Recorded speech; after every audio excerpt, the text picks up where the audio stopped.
में अच्छा थोड़ी लगे वो बैठ उठ पास संबंध तोड़ देती है।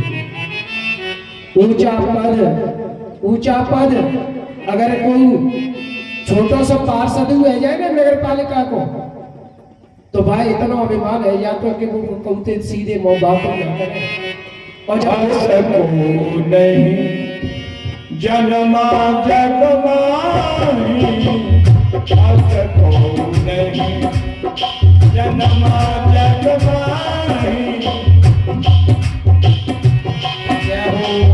प्रभुता पाई न्याय मत नाही प्रभुता पाई न्याय मत नाही अजको नहीं जन्मा जगमाही अजको नहीं।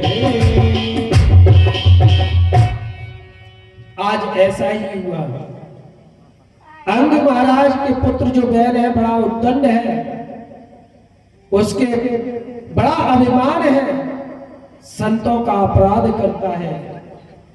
यदा देवेषु वेदेषु गोषु विप्रेषु साधुषु धर्मे मयि च विद्वेषः सभा आसु विनाश्यति।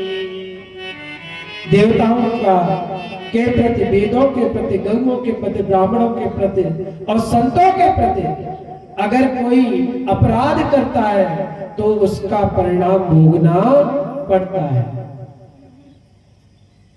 पृथु को बहुत समझाया लेकिन नहीं माने, तो संतों को क्रोध आ गया और संतों ने ही उसे मृत्यु दंड दे दिया, श्राप दे दिया। श्राप से उसकी मृत्यु हो गई। फिर बाद में ज्ञान आया तो मंत्र शक्ति से संतों ने बैल के शरीर को मथा और जैसे ही मथा तो उसमें से पृथु महाराज का जन्म हुआ। पृथु महाराज ने देखा कि सारी दुनिया दुर्भिक्ष में पड़ गई है, लोग भूखों मर रहे हैं, त्राही त्राही मची है संसार में। जब व्यक्ति पाप करता है, जब व्यक्ति पाप करता है, इस पृथ्वी पर जब पाप बढ़ने लगता है तो उसका परिणाम प्रकृति को भोगना पड़ता है और प्रकृति को ऐसा भोगना पड़ता है, अकाल पड़ जाता है, अकाल पड़ जाता है। कभी कभी आपने देखा होगा वर्षा नहीं होती, कभी कभी क्या होता है वर्षा होती भी है लेकिन क्या होता है फसल तैयार होकर पककर तैयार होती है कि उसी समय ओले पड़ जाते हैं, पड़ जाते हैं कि नहीं, सारी मेहनत चली जाती है। ऐसे ही अकाल ऐसा पड़ा कि आधा शेर अन्न, एक शेर अन्न बोवे और आधा शेर अन्न प्राप्त हुए। पृथु महाराज को क्रोध आया और पृथु ने पृथ्वी को मारने के लिए दौड़े। जैसे ही पृथ्वी को मारने दौड़े तो पृथ्वी ने गौ का रूप धारण कर लिया, गाय का रूप धारण कर लिया और कहने लगे क्यों मारते हो मुझे, क्यों मारते हो मुझे। जो जैसा कर्म करेगा वो वैसा वो वैसा परिणाम भोगेगा। आप क्यों नहीं प्रजा को उपदेश देते, क्यों नहीं उपदेश देते कर्म करने का। और जानते हो कर्म जो करते हैं ना, कर्म करते हुए हमें अच्छे कर्म करते हुए भगवान को भूलना नहीं चाहिए, क्योंकि कहते हैं कर्मणा जायते जंतु कर्मणेव विलीयते सुखम दुखम भयम क्षेमम कर्मणेवाभिपद्यते।